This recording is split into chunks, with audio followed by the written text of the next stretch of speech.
Welcome to the Pacific Combat Zone here at the National Museum of the Pacific War. Today we're going to be talking about the equipment of the United States Marine in the Pacific. So I'm going to start off from the bottom up. I'm going to go through my uniform and then the kit that goes on top of it. But before I get into my uniform, we got to talk about what they were doing first. Early in the war, 1941 into early 42, the fellows on Bataan, on Corregidor, on Wake Island, they were wearing this khaki Marine uniform. This was standard issue at the time for anyone fighting or living in a warm tropical climate, as the Pacific is known to be. And it is essentially a matching dress shirt and dress pants. It's pretty narrow fitting. A lot of the times they were wearing ties even in combat. And it just did not do very well. The cotton fabric on it would essentially disintegrate if you were on an island for too long without any replacements. So very, very early in the war, basically as quick as they could in 42, these HBT, herringbone twill uniforms became standard issue for the Marines instead. Now these are very heavy weight, about 8.2 ounces herringbone twill fabric. It's sort of an early ripstop. It's made to be incredibly durable and is better in the heat than, say, a wool uniform like the Army's wearing fighting in Europe, but it's still pretty heavy by modern standards. And so a lot of the times that is why you see them not wearing something like a t-shirt underneath it. Just another layer to trap in more heat.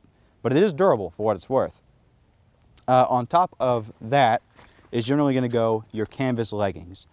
These lace up kind of over the top of your boot and onto the bottom part of your trousers, making kind of one column between them. The idea was that it would keep dirt, dust, rocks, that sort of stuff out of your boots. Help with waterproofing a little bit, but not quite. Generally try and keep your feet in better state than they would be. Although later in the war you see a lot of Marines start to ditch these because they're pretty uncomfortable. They fall apart, similar to the cotton uniform from earlier, because this is just cotton canvas. And they get just beat up and torn up. Now, a lot of Marines would tell you this is one of the most important parts of their equipment. This is their steel helmet. We adopt this pretty early in the war as well, replacing the older wide-brimmed helmets from World War I. Steel helmet with a camouflage cover. It can stop shrapnel decently, but do keep in mind this is not, nor was it intended to be bulletproof. It will not stop bullets, but it is supposed to stop shrapnel from artillery, mortars, that sort of business. But now onto the actual kit itself. The very base of the thing is your ammunition belt. No Marine's getting caught dead without this on. It just goes around your waist, about yay high over your pockets, and it holds your ammunition. It has 10 pockets on the ammo belt, which means you can hold 10 8-round end block clips for your M1 Garand. So that is about 80 rounds total. Occasionally they would issue out bandoliers that go across the chest that hold even more, but at the very least you're usually going to be carrying around 80 rounds. Along with that, you need water. The Pacific, notoriously hot, so you need to stay hydrated. A lot of men actually end up carrying 2, but you're at least going to see 1. Your bayonet is going to be carried at all times, although not always for a weapon. A lot of the times they're using this stuff more so for as a tool, a can opener more than anything, or to pry rocks out of their gun and stuff like that. But it's a tool and a weapon both if you should need it. And then, although primitive, they are carrying first aid kits. If you actually open her up, look inside, this is just a small metal tin, and inside would be a bandage and sulfa powder. And the sulfa powder was supposed to stop infection, and the bandage, of course, to stop the bleeding. But it's not much of anything. You were supposed to get to a hospital as quick as you could if you did get hit. Now this ammo belt is not the only thing you're going in with. So a Marine was expected to be self-sufficient, more or less, for around 2 to 3 days. So when you hopped off the landing craft onto Iwo Jima or onto Okinawa, this is what you would have on your back. It attaches to the ammo belt. The whole thing is in one contained system, but you've got 2 bags, your entrenching tool, and a poncho and shelter half. So I'll start off with the bags. You've got a haversack on top and a knapsack on the bottom. And the knapsack was supposed to carry your personal belongings. The haversack was supposed to carry everything the Marines gave you. However, more often than not, the knapsacks get ditched pretty quickly and all your personal gear migrates up to the haversack. The entrenching tool is incredibly important. So if you are in the Marine infantry and you move up and you're in the middle of nowhere. You can't just stand there once night comes. You need to dig in. So they would carry these small entrenching tools, and the idea being that you could get to a good position, and then you and your buddies would dig in for the night, dig foxholes. Be about 2 or 3 feet deep, 5 or 6 feet long, and just wide enough for you to lay down in flat. A lot of them would make the morbid joke that they were digging their own graves. But the idea was that it would protect you from getting shelled and give you a fighting position, even if it was a small one. The shelter half and poncho is for rain protection. The shelter halves could be buttoned together to make a 2-man little pup tent, and the poncho, of course, you could throw on over your shoulders if it was pouring on you and try and keep some of that rain out. But then, as we move on to our more on-the-ground kit, once you ditch that knapsack, if we pry her open, all your personal gear ends up in here. So first we've got our ditty bag, just a little bag. So your ditty bag is used to hold essentially toiletries. So we will have stuff like your shaving cream. I know it seems like a foolish thing to be shaving when you're in the middle of the Pacific, but there was a reason for it. One was morale. You just feel better when you're clean shaven as a person. But also, on a more serious note, we never knew and were never sure if the Japanese were going to use gas. And if they did use gas, a gas mask will not seal over even small stubble. So you wanted to stay clean shaven just in case the day came. But luckily it never came to that, but still, as a good habit, they stayed clean shaven. We also have our heating tablets, so this would be something to cook your food. They are small little fuel tablets to be used in a stove. A toothbrush, ever essential. More shaving cream. We've got your shaving brush, because they're not spraying into their hand and rubbing on their face like we do now. They had a little shaving bowl and would whisk it. This is a box for a bar of soap. Even in the Pacific, you do try and stay clean if you can, if anything, to stop you from getting infections on all your little cuts and bruises. So they would try and wash themselves when they could. A lot of the times they just couldn't, was the trouble. And then let's see what else we got in here. Foot powder. This is a fan favorite, the foot powder. This is ever essential. You would try and change socks at least once or twice a day. As you run around in the Pacific, it's a wet place. You're going to get wet. Your feet are going to get soaked. And even if your boots are dubbed and treated, your feet are going to sweat. So even if water's not getting in, sweat is. And your socks will sit there on your feet and you'll get what's called trench foot. We figured that one out during the First World War. Your foot powder here hopefully negates that. You would sprinkle that into your socks, into your boots, onto your feet, and it would hopefully absorb all that moisture and keep your feet nice and dry. Generally, they actually assigned buddies to check on each other in terms of the condition of their feet, because an individual Marine is going to get lazy about checking his own, but he will make sure his friends are okay. And so they would assign that crosswise. Let's see, what else have we got in here? Ah, a comb. You're not often styling your hair out in the Pacific, but a lot of the times lice became an issue.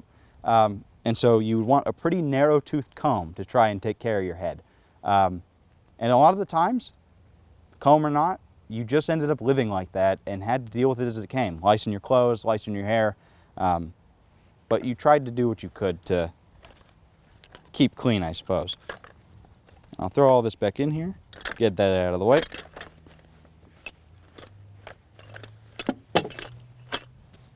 Then further in, we have our rations. So these are late war K rations.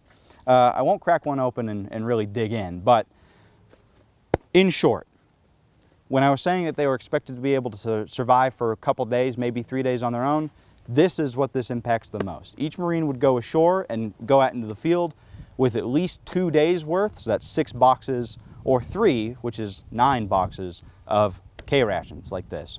Let's see, it even has the contents of the thing. So, breakfast, meat and eggs, eat cold or after heating by boiling a can in water. Biscuits, coffee, which would be powdered instant coffee. Cereal, eat dry or crumble into canteen cup and add hot water. So something akin to oatmeal, but worse. And then fruit bar, eat cold or make into jam by stewing 3 to 5 minutes in about 4 spoonfuls of water. Sugar, chewing gum, and cigarettes. that is your contents. You'll notice a lot of it says eat cold or, and then gives instructions to eat hot. So you could cook this if you had time and the ability to, but if you're at the front and to build a fire means that you are going to get shot at, you can just crack these open and eat them cold. They are not good, make no mistake, but they are nutritious. These are remarkably dense for the time. Sports medicine and sort of food science was just coming into its own during the war, and these were heavily researched items. Very carefully designed to try and give you enough calories to survive fighting. And then to actually eat, you have your mess kit. So this is sort of a 2-in-1 type of deal. Your knife usually sits outside because they would give you a little sheath, but the other silverware you put in here, and you crack her open. And I know you're wondering, why on God's green earth have you put a sock in here? The reason for that is because the other silverware is in here, a fork and a spoon. And I can dump it out, maybe. Voila. Your fork and spoon, you'd keep them in a sock because they would issue them to you like this, just out in the open. And if you have your mess kit in your haversack, it's going to rattle around, and it will be so loud that if you're trying to sneak up on an enemy position, they will hear you. So oftentimes they would wrap them up in an old sock. This one's got a pretty gnarly hole in it, and that way to try and keep them quiet. But this is what you cook and eat your meals in. You have a plate that also doubles as the lid, and then a pan to cook things in, doubles as a little pan to eat out of.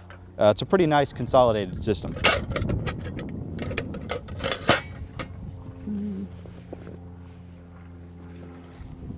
You also would probably carry around a huck towel. You remember all the shaving business I was talking about earlier. You need something to wipe your face off with. These are useful for all sorts of stuff. They can be makeshift bandages. Mostly they're just using them as towels to clean your hands, clean your gun, clean whatever you need to be cleaning. Along with that, you'll be taking more fuel. This is just a different form of it in sort of a petroleum gel. And then also, when I was mentioning your rifle, this is your rifle cleaner. This would also live in your haversack with your nice reminder to not drink it. But this was just your solvent to try and get all the dirt and junk out of your rifle after days of fighting. And then, now, ideally, you would try and carry extra clothes. So in here we have a Marine issue t-shirt, which is just a nice green t-shirt, an extra pair of underwear rolled up, and an extra pair of socks. Those are ideals, but do keep in mind the very nature of the Pacific is a very harsh environment.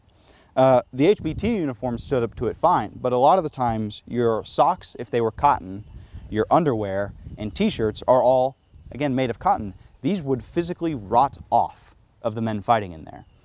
So a lot of the times, these guys are basically going commando. Their shirts have rotted away, their underwear has rotted away, and a lot of the times their socks have rotted away, and they are left basically fighting in only their HBTs and equipment.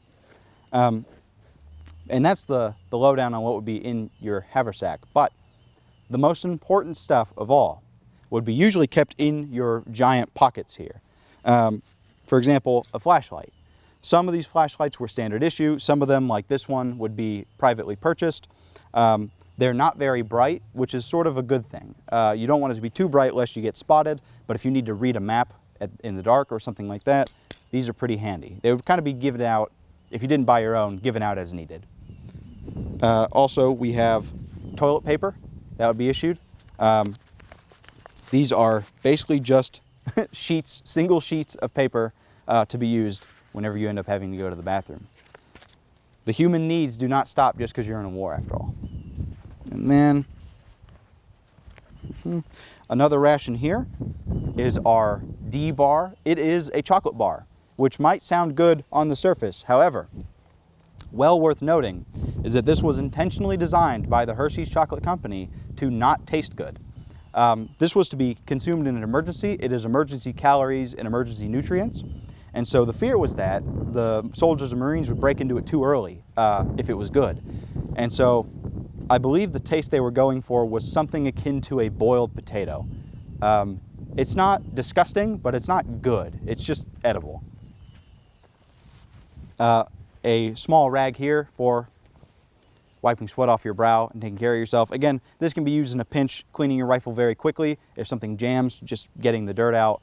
You usually want something on hand. And then a small prayer book. A lot of soldiers were religious and would carry either small copies of the Bible, small books of prayer, something tiny that can fit in a pocket just to leaf through when you had some downtime to keep your mind off things. And then, the most important currency in the entire Pacific War, the cigarette. Cigarettes were issued as rations. You might have noticed when I was reading off that breakfast, that came with a small pack of cigarettes. So these came with 4 cigarettes, which would probably get you to your next meal. But a lot of the times they would also issue full packs. American cigarettes were particularly valuable, and so a lot of the times you could trade with other nationalities. You know, British tea for American cigarettes was a pretty common trade. We both had the best of our respective vices. But most soldiers, given the stress of their work and the culture of the time, did smoke. And on that note, with our fine pack of smokes, that is about all we've got for the average kit of the American Marine fighting in the Pacific.